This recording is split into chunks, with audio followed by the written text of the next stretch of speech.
Okay, gentlemen, we went over the rules in the dressing room. Obey my commands at all times and protect yourself at all times. Touch him up, the bell rings, come out fighting.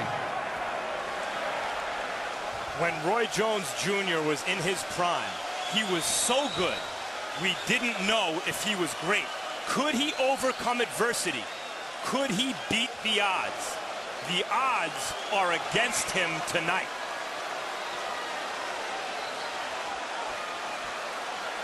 Back up. Okay, gentlemen. Rarely have two fighters more visibly projected confidence before the opening bell. And immediately Calzaghe chases Jones to the ropes, missing with a sweeping left hand. One problem for Jones in the fight, how to find ways to deal with the greater frequency of Calzaghe's punches. He says he can do it with power. Well, I think Jones's attitude is right in the fight. You know, the thing is both guys have fast hands, and I think Jones has a little bit more crack in his shot than Calzaghe. And at this stage right now, Calzaghe is fighting the fight that he wants to fight, and Jones is fighting the fight that he wants to fight. Jones is basically going to try to make Calzaghe burn himself out by throwing a lot of punches and then explode with his own combinations on the counter defense, counter move. Jones has always had devastating power. The reason he hasn't scored even more knockouts is because he thinks safety first oftentimes. Doesn't want to expose himself to danger. Right, with Trinidad hurt it quite a few occasions, but he would back off because he knew if he threw a few more punches, he would take the risk of getting hit himself. 38 knockouts in 52 wins for Jones. However, no knockouts since February of 2002. It's been 6 years, 9 months since Jones has knocked an opponent out. And that's because he hasn't been committing to his big punches. Well, he landed the only real punch of this round so far, a counter right hand. But he also gives up. Calzaghe lands inside. Yeah. And particularly to the body, Calzaghe is landing his stuff. Well, to the elbows. I haven't seen too many clean shots even downstairs from Calzaghe, at least not to my eye. Work out of it, work out of it. Break!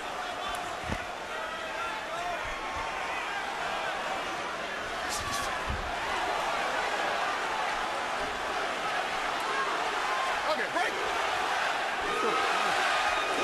Calzaghe knows that Jones is quicker in the center of the ring, and down goes Calzaghe.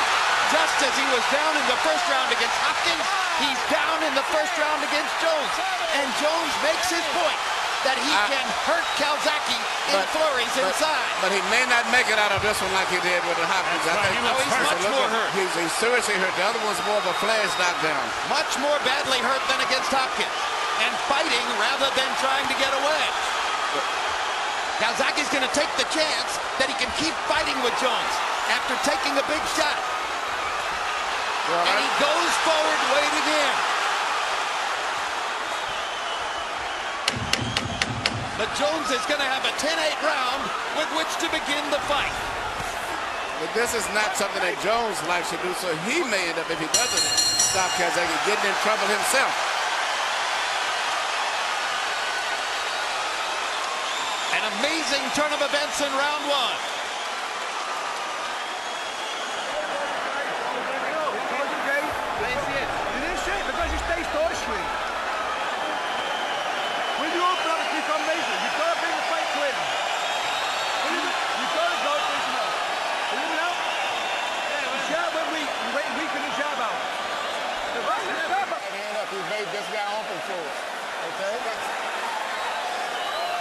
Let's keep working your jab a little bit more. You'll be able to see a lot of stuff. He's flinching on you when you jab at him.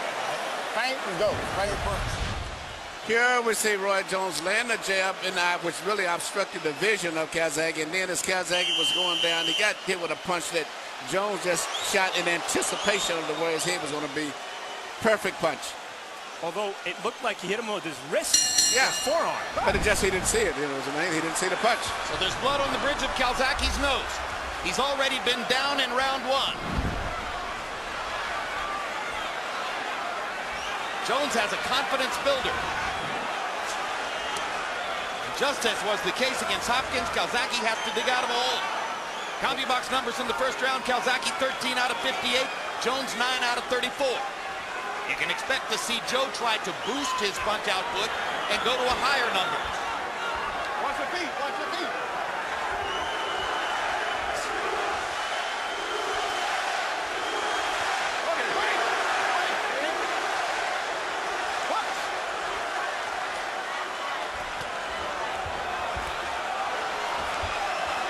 It's clear that even having already been down, Calzaghe still wants to be the aggressor. But you know, Calzaghe has never lost a fight, and I think he's probably been down about 4 times in fights, which shows that he does have the ability to come back. And at this stage right now still, the fight is like, to me, a toss-up fight. It could go either way. Down in the first round against Chris Eubank, won the fight. Down in the second round against Byron Mitchell, knocked Mitchell out in that round. Has shown the capacity to come back. To understand how spectacular Roy was at his best, he's not nearly as fast now as he was, and yet he's outspeeding Joe Calzaghe, who I thought was the fastest light heavyweight around, at least this side of Chad Dawson. Come on, let go, let go, let go. Can he do it over the long stretch of the fight if Calzaghe can make it go round? And here's what will hurt Jones most if it keeps up. When he leans against the ropes and puts his hands up and lets Joe throw, Joe gets to pile up points. Well, you know, Joe is still very much in this fight, man, because he's still, I don't know, Roy can go at this pace himself, because Joe's going to go at this pace all night. He may be a little sloppy sometimes in his defense, but Roy, as we said earlier, hasn't knocked out anybody in a long time. Scoring a knockdown is one thing, but a knockout is different. This time Calzaghe slips the Jones right hand and lands a couple of little body shots inside. It's abundantly clear it's a different fight in the center of the ring than when they go to the ropes. And Calzaghe seems to have his legs under him now and a greater ability to withstand what Jones throws. Jones lands another right-hand shot that brings people out of their seats. This point of the fight, I think Roy Jones is making Joe Calzaghe look like a washed-up Felix Trinidad. He seems to be countering well, picking off most of Calzaghe's shots. Although, of course, Jim, you're right. In the middle of the ring, it's more obvious, I think, Roy's advantages in clean punching. Bring him up. Blood trickling down Calzaghe's nose. Jones backing into the ropes and giving Calzaghe a chance to just go away. Many of the punches blocked, but some of them landed on the ribcage. Outside of that one good, beautiful, clean right hand that Roy landed, he didn't do too much more. And that round could have possibly still went to Calzaghe. I thought Joe outworked it. Roy's punch was just a very good flashy, attention-getting punch. Try to stay on his right shoulder just a little bit more. Yeah, stay on his right shoulder a little bit more, okay? Don't square up too much. He can't hit you, but don't square up too much over there on his left hand, okay? Huh? Don't square up on his left hand.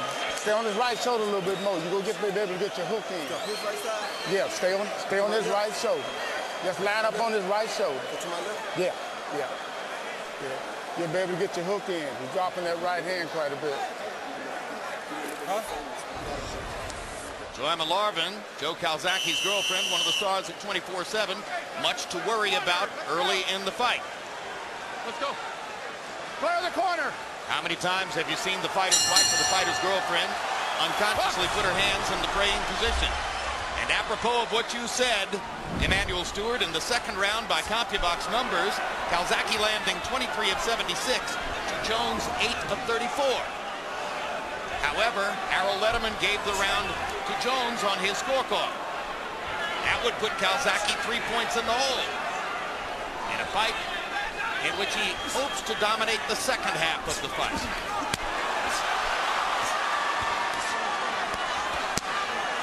Good body shot by Calzaghe. Left hand upstairs by Calzaghe.